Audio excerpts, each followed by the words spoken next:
Oke, selamat siang. Perkenalkan, saya Rio Setiawan. Di sini saya akan membuat video pembelajaran tentang menu. Oke, terlebih saya akan menjelaskan terlebih dahulu apa itu definisi dari menu dan tujuannya serta macam-macam menu yang ada. Oke, yang pertama, menu adalah sajian petunjuk yang sudah tersedia bagi user yang dapat memudahkan dalam pengoperasian komputer. Oke, tujuan menu untuk memudahkan user dalam menggunakan suatu sistem yang masuk akal dan mudah untuk diingat. Dan ada pula macam-macam dari menu, yaitu yang pertama single menu, yang kedua linear sequence, lalu yang ketiga tree sequence, yang keempat cyclic, dan acyclic menu.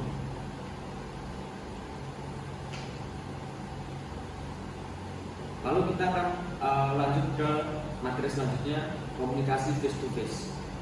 Apa sih komunikasi face to face itu? Komunikasi face to face atau komunikasi tatap muka adalah bentuk komunikasi yang paling tradisional dan umum digunakan. Dalam interaksi langsung ini, komunikator dan komunikan dapat saling melihat ekspresi wajah, gestur, dan kontak mata satu sama lain. Hal ini memungkinkan mereka untuk menerima umpan balik secara langsung dan menyesuaikan pesan sesuai dengan reaksi lawan bicara. Berikut adalah tentang komunikasi face to face. Lalu materi berikutnya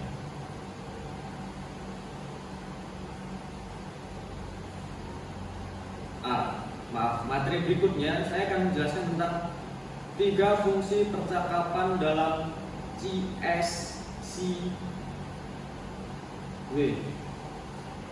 Oke, dengan kepanjangannya adalah Computer Support Cooperative Work.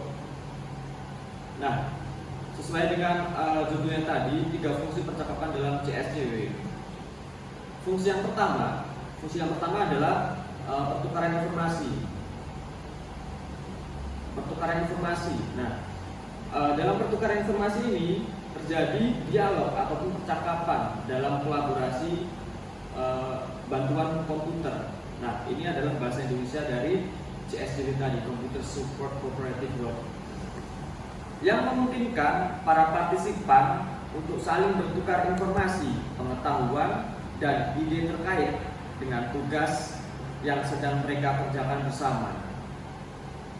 Melalui percakapan, mereka dapat mendiskusikan masalah, menyelesaikan konflik, dan mengkoordinasikan tindakan untuk mencapai tujuan bersama.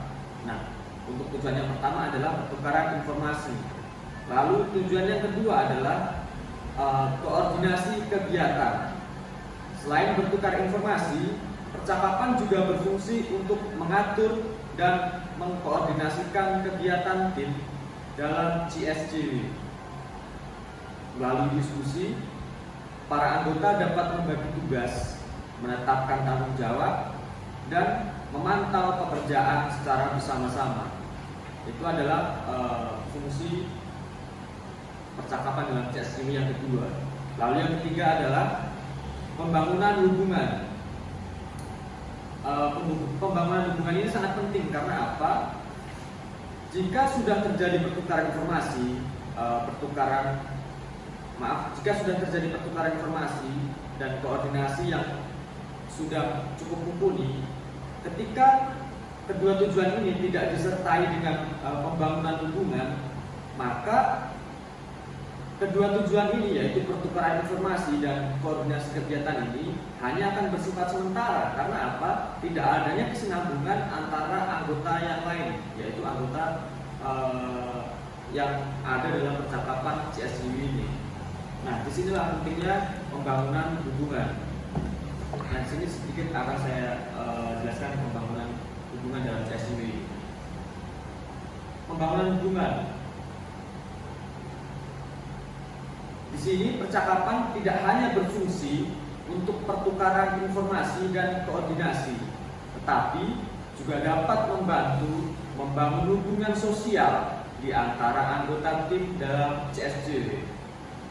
Melalui percakapan, mereka dapat saling mengenal, membangun kepercayaan, dan menciptakan keterikatan dan mendukung kolaborasi yang efektif. Nah, sesuai dengan yang saya jelaskan tadi, betapa pentingnya pembangunan hubungan ini untuk melengkapi ketiga fungsi, yaitu pertukaran informasi dan koordinasi kegiatan. Nah, karena sesuai dengan deskripsi yang barusan saya bacakan, sangat penting untuk hubungan sosial antara keduanya ini, yaitu pertukaran informasi dan koordinasi kegiatan. Baik, kita lanjut materi yang ketiga. Nah, di sini ada struktur percakapan dasar. Oke, saya akan menjelaskan tentang struktur percakapan dasar. Mungkin ini hanya singkat ya. Struktur percakapan dasar terbagi menjadi 3. Yang pertama adalah pembukaan, yang kedua adalah isi percakapan, lalu yang terakhir adalah penutupan. Nah, apa sih isi dari pembukaan dalam struktur percakapan dasar itu? Isi dari pembukaan biasanya bisa kita awali dengan sapaan dan perkenalan. Mungkin jika teman-teman mau menambahkan hal-hal yang lain untuk sekedar basa-basi, silakan, bisa saja itu, asalkan dalam tanda kutip masih masuk dalam kategori pembukaan struktur percakapan dasar. Oke, yang kedua ini adalah hal yang paling penting dalam suatu percakapan. Karena apa? Karena di sini mencakup isi dari percakapan yang kalian bangun dari awal tadi, mulai dari pembukaan dan nanti sampai dengan akhirnya, dan nanti sampai dengan penutupan. Disinilah inti dari suatu percakapan itu. Nah, yang kedua adalah isi percakapan. Isi percakapan ini sangat-sangat penting menurut saya dalam struktur percakapan dasar ini, karena isi percakapan ini adalah titik utama atau pokok pikiran yang kalian ungkapkan dalam suatu percakapan yang dibalut dengan pembukaan dan diakhiri dengan penutupan. Nah, dalam percakapan ini sebenarnya banyak sekali isi dari percakapan itu, tapi saya ambil beberapa pokoknya saja. Kalian itu bisa, ataupun kita itu bisa melakukan pertukaran informasi, pertukaran pikiran, gagasan, dan ilmu, serta wawasan, serta pengalaman, dan yang lainnya. Dan tidak hanya pertukaran, kalau menurut saya, kita juga bisa berbagi, dan tidak hanya berbagi sih kalau menurut saya, tetapi juga menjelaskan apa itu pikiran-pikiran yang kita punyai, itu kita bagikan. Nah, disinilah pentingnya dari struktur percakapan dasar ini. Karena kalau tidak ada isi dari percakapan ini, ya otomatis bukan percakapan lagi kalau menurut saya, karena intinya kita tidak dapat gitu. Nah, untuk struktur percakapan dasar yang ketiga adalah penutupan. Penutupan ini biasanya itu diisi dari isi percakapan tersebut. Jadi apa maksudnya? Untuk penutupan ini biasanya diberikan penegasan oleh si pelaku percakapan ini biasanya memberikan penegasan untuk isi percakapannya ini. Nah, tidak hanya itu sebenarnya isi dari penutupan ini, ada juga kesimpulan, dan yang terakhir tentunya adalah salam perpisahan ya. Karena kalau di awal teman-teman memakai salam perkenalan, jadi sebagai penutupan biar lebih fair, biar lebih afdolnya kita memakai salam perpisahan.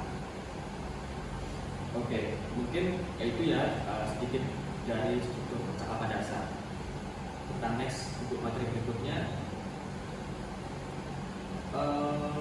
Ini kita akan membahas tentang komunikasi berbasis teks. Apa sih komunikasi berbasis teks itu? Mungkin teman-teman sudah banyak menggunakan ya komunikasi berbasis teks itu. Contohnya surat kabar, kita bisa berkomunikasi lewat surat kabar. Tapi kalau menurut saya, kalau udah zaman sekarang kan surat kabar itu mungkin sudah usang gitu, hanya buat mengirim-kirim suatu dokumen. Dan teman-teman mungkin juga sudah melakukan komunikasi berbasis teks ini seperti lewat email, lewat sosial media dan platform-platform yang lain yang menyediakan komunikasi ya berbasis teks ini. Nah, di sini saya akan menjelaskan sedikit tentang komunikasi berbasis teks. Komunikasi berbasis teks adalah metode komunikasi yang menggunakan perangkat elektronik. Nah, perlu saya tegaskan, yang menggunakan perangkat elektronik seperti komputer ataupun smartphone untuk digunakan sebagai media dalam bertukar pesan yang tertulis. Di sini pun juga disebutkan contoh-contohnya yaitu email, obrolan online, forum diskusi dan lain-lain yang saya tadi sudah jelaskan. Nah, di sini saya akan menambahkan tentang komunikasi berbasis teks ini ternyata memiliki keterbatasan juga. Nah, apa sih keterbatasannya? Yang pertama adalah ketiadaan isyarat nonverbal seperti nada suara, ekspresi wajah, dan bahasa tubuh yang dapat menyebabkan salah interpretasi pesan. Nah, memang benar kan kalau kita telaah lebih lanjut ketika kita berkomunikasi melalui media sosial misalnya email ataupun WhatsApp ataupun sosial media yang lain, jika kita hanya mengetik pesan, kita tidak tahu ekspresi wajah dari pengirim ataupun penerima. Nah, di sini terkadang jadi salah persepsi dan terkadang juga kalau sedang mood kita itu tidak baik, bisa juga kita salah pikiran dan menganggap hal ini itu adalah hal yang negatif bagi saya dan termasuk pelecehan misalnya. Nah, selain itu, komunikasi tekstual dapat menjadi lebih formal dan kaku dibandingkan dengan komunikasi tatap muka. Nah, disinilah perbandingan antara komunikasi tatap muka dan komunikasi berbasis teks tadi. Nah, kenapa dibilang lebih kaku dan lebih formal? Karena dalam komunikasi tatap muka ini tentunya kita tidak bisa melihat tekstur, melihat nada suara dan melihat ekspresi wajah dari lawan bicara kita. Disinilah kenapa dikatakan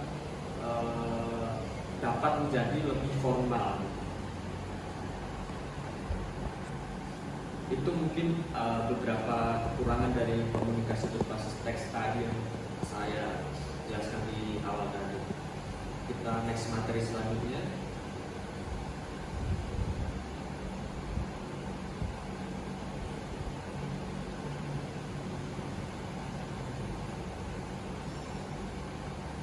Nah, jika tadi saya menjelaskan tentang keterbatasan komunikasi berbasis teks. Nah, di sini juga saya akan menambahkan masalah yang timbul dalam percakapan yang berbasis dengan teks atau tekstual. Di sini saya menyatakan ada dua pokok permasalahan ya. Yang pertama adalah komunikasi nonverbal terbatas dan yang kedua adalah keterlambatan umpan balik. Nah, dalam komunikasi nonverbal terbatas kita kehilangan isyarat nonverbal seperti ekspresi wajah, nada suara, dan bahasa tubuh yang biasa kita gunakan dalam komunikasi tatap muka. Hal ini dapat menimbulkan masalah tafsir dan kesalahpahaman karena makna pesan tidak tersampaikan secara penuh. Nah, sesuai dengan yang saya jelaskan tadi, ini adalah masalah yang timbul dalam percakapan berbasis teks yang termasuk komunikasi nonverbal terbatas. Ini adalah salah satu masalah yang dimiliki dari komunikasi berbasis teks tadi. Yang kedua adalah keterlambatan umpan balik. Nah, kenapa bisa terjadi keterlambatan umpan balik? Karena komunikasi berbasis teks itu sifatnya tidak langsung. Jadi ketika kita mengirim pesan pada seseorang, belum tentu pesan itu akan langsung dibaca oleh seseorang tersebut. Jadi disinilah titik letak dari masalah kedua, yaitu keterlambatan umpan balik. Misalnya kita ambil contoh, kita mengirimkan berita bahwa si A sedang akan melakukan pesta untuk si B. Nah, si B ini tidak merespon dengan cepat, akhirnya terlambatlah mereka dalam melakukan kegiatan tersebut. Disitulah salah satu kelemahan dari komunikasi berbasis teks ini. Oke, kita lanjut materi selanjutnya. Nah, jika tadi dari awal kita berbicara ya, dari awal bahasan kita itu membahas tentang komunikasi. Nah, di dalam komunikasi itu pasti dilakukan lebih dari satu orang. Itulah yang namanya komunikasi. Pasti ada feedbacknya, pasti ada umpan baliknya. Disinilah yang namanya komunikasi, dan dilakukan lebih dari satu orang. Oke, di dalam komunikasi pasti ada yang namanya dinamika.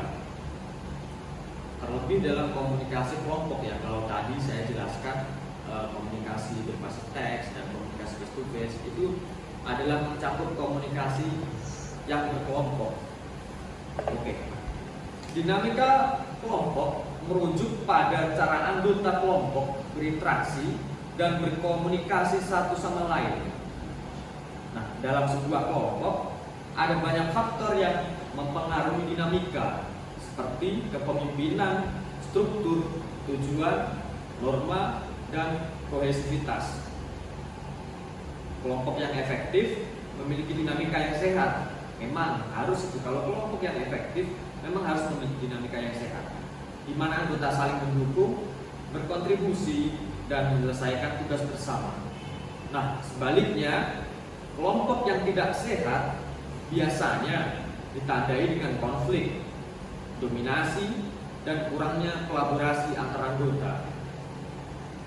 Pemahaman tersebut sangat penting untuk memaksimalkan kinerja dan mencapai tujuan bersama. Nah, disinilah pentingnya kesinambungan antar kelompok supaya tidak terjadi dinamika negatif yang terjadi dalam kelompok tersebut, yang mengakibatkan kurangnya produktivitas dan efektivitas yang terjadi dalam kelompok tersebut.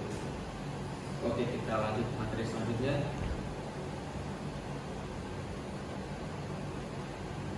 Nah, kognisi terdistribusi. Kognisi terdistribusi mengacu pada proses kognitif yang terjadi di antara beberapa individu atau alat dalam suatu sistem.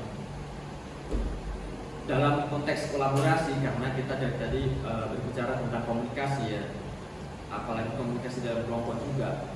Nah, dalam komunikasi itu perlu adanya kolaborasi. Nah, di sini ditekankan dalam konteks kolaborasi kognisi terdistribusi menjadi sangat penting karena memungkinkan para anggota untuk saling bertukar pengetahuan, gagasan, dan perspektif mereka masing-masing.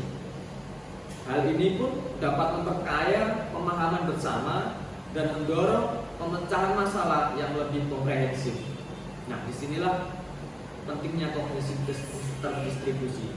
Maaf, perlu saya tegaskan lagi, kognisi itu adalah salah satu kecerdasan pikiran ataupun pemikiran kita. Itulah yang dimaksud dengan kognisi. Oke, sini saya akan lanjutkan. Nah, ketika anggota kelompok saling berinteraksi dan berbagi informasi, mereka tidak hanya memperkaya diri sendiri, tetapi juga berkontribusi pada pengetahuan yang lebih kolektif dan lebih efektif mereka dapatkan dengan dinamika yang sehat antar kelompok yang sudah dijelaskan tadi. Nah, proses ini dapat memfasilitasi pembelajaran organisasi, inovasi, dan pengambilan keputusan yang lebih baik. Lalu, teknologi komunikasi dan kolaborasi memegang peran penting dalam mendukung kognisi yang terdistribusi ini, memungkinkan anggota kelompok untuk terhubung dan bertukar pengetahuan secara real time ataupun online. Sedikit informasi tentang kognisi dan kognisi terdistribusi. Oke, kita akan lanjutkan dengan faktor-faktor organisasi, karena dari awal percakapan kita sudah membahas tentang komunikasi, kelompok. Nah, ini adalah kelompok juga, yaitu organisasi. Nah, apa sih faktor-faktor dalam organisasi? Di sini saya akan menyebutkan tiga faktor dari organisasi. Yang pertama adalah struktur organisasi, yang kedua adalah kepemimpinan, lalu yang ketiga adalah budaya organisasi. Nah, struktur organisasi adalah tantangan dari suatu organisasi itu, mulai dari ketua hingga anggota itu memiliki gelar dan jabatan masing-masing. Itulah yang dinamakan struktur organisasi. Nah, struktur organisasi yang baik akan mempengaruhi bagaimana komunikasi dan kerjasama antar anggota tim dapat berlangsung secara efektif. Struktur yang jelas dan terorganisir dengan pembagian peran dan tanggung jawab yang tepat akan memudahkan koordinasi dan pertukaran informasi. Nah, disinilah pentingnya adanya dari struktur suatu organisasi tersebut. Nah, yang kedua adalah kepemimpinan. Jika suatu organisasi tidak memiliki pemimpin, maka organisasi tersebut tidak akan memiliki arah tujuan dalam hal mereka actionnya, dalam hal mereka melakukan kerjanya. Itu karena mereka tidak memiliki suatu ketua untuk dijadikan panutan dan dijadikan pembimbing mereka dalam hal membimbing mereka dalam pekerjaan mereka. Disinilah pentingnya suatu kepemimpinan itu. Nah, gaya kepemimpinan yang mendorong partisipasi, umpan balik, dan keterlibatan anggota tim akan meningkatkan kualitas komunikasi dan pengambilan keputusan kolektif. Pemimpin yang otoriter dan tidak responsif justru dapat menghambat aliran informasi dan kolaborasi antar anggota. Disinilah mengapa saya tegaskan dari tadi bahwa pentingnya gaya kepemimpinan dalam suatu organisasi, karena di sini disebutkan menjadi salah satu faktor dari keberhasilan suatu organisasi tersebut. Nah, yang terakhir adalah faktor-faktor organisasi, budaya organisasi. Nah, budaya organisasi yang mendukung keterbukaan, kolaborasi, dan kepercayaan akan menciptakan lingkungan yang kondusif untuk komunikasi menjadi lebih baik. Budaya yang kaku dan hierarkis cenderung menghambat aliran informasi dan pembentukan tim yang solid. Nah, di sini budaya yang dimaksud adalah tentang budaya keterbukaan, budaya kolaborasi, dan budaya komunikasi ya, kalau saya telah lagi. Nah, dalam budaya keterbukaan ini sangat penting kalau menurut saya dalam suatu organisasi itu. Karena apa? Dengan keterbukaan ini kita bisa saling mengetahui kekurangan dan kelebihan kita masing-masing. Supaya apa? Supaya kita bisa mengintrospeksi diri kita untuk menjadi lebih baik dalam bagian-bagian kita masing-masing, untuk menjadi bagian dari organisasi supaya menjadi lebih baik. Nah, disinilah peran penting dari keterbukaan. Karena dalam keterbukaan kita bisa melakukan kolaborasi antara anggota tim, sehingga bisa menciptakan suatu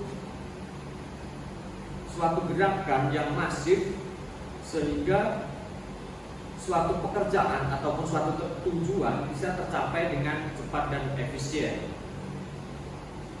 Di sini juga disebutkan adalah budaya organisasi tentang kepercayaan. Nah, kepercayaan ini juga mencakup balik lagi keterbukaan.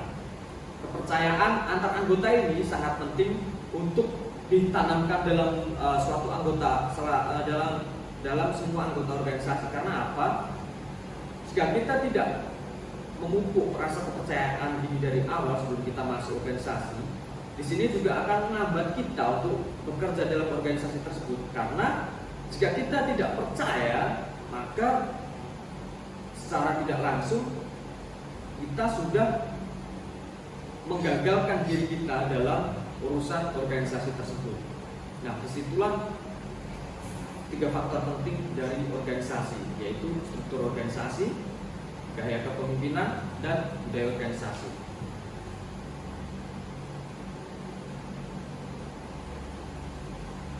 Nah, lalu jika kita dari awal sudah berbicara tentang komunikasi tatap muka, komunikasi berbasis teks, komunikasi antar anggota, dan komunikasi dinamika kelompok yang terbalut dalam komunikasi juga.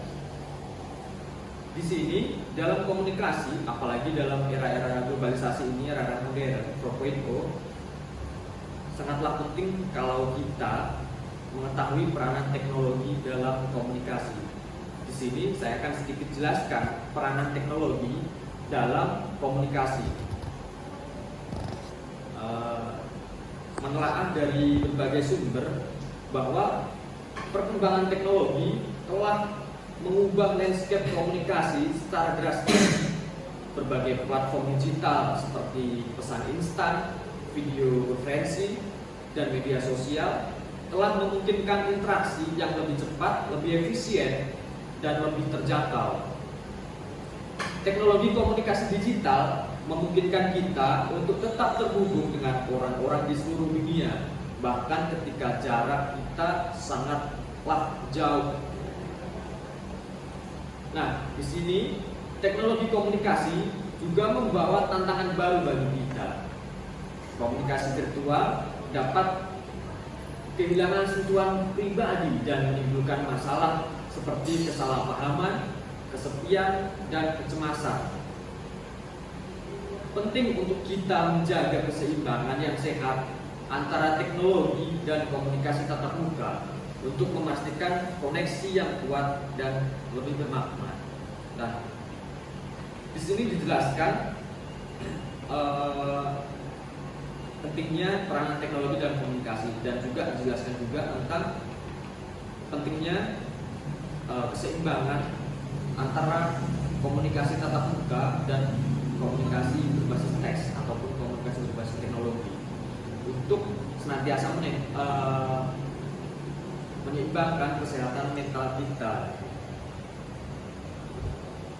Oke. Nah, sampailah kita pada ujung pembahasan kita. Sini kita akan sedikit menyimpulkan dan memberikan rekomendasi dari berbagai bahasan kita dari awal sampai akhir ini tadi. Oke. Dalam kesimpulan, kita dapat melihat bahwa komunikasi dalam konteks CSJW memiliki karakteristik dan tantangan yang unik, mulai dari struktur percakapan yang berbeda, masalah-masalah yang timbul dalam komunikasi berbasis teks, hingga pentingnya faktor organisasi dan kognisi terdistribusi. Namun, dengan kemajuan teknologi, kita dapat memanfaatkan alat-alat digital untuk memfasilitasi komunikasi yang lebih efektif dan kolaboratif. Nah, sebagai rekomendasi yang dapat diberikan meliputi peningkatan literasi digital, pengoptimalan fitur, serta penyesuaian proses kerja dan budaya organisasi untuk mendukung kolaborasi virtual yang lebih baik.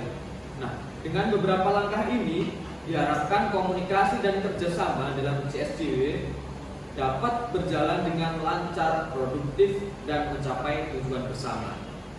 Oke, sekian pembahasan dari saya.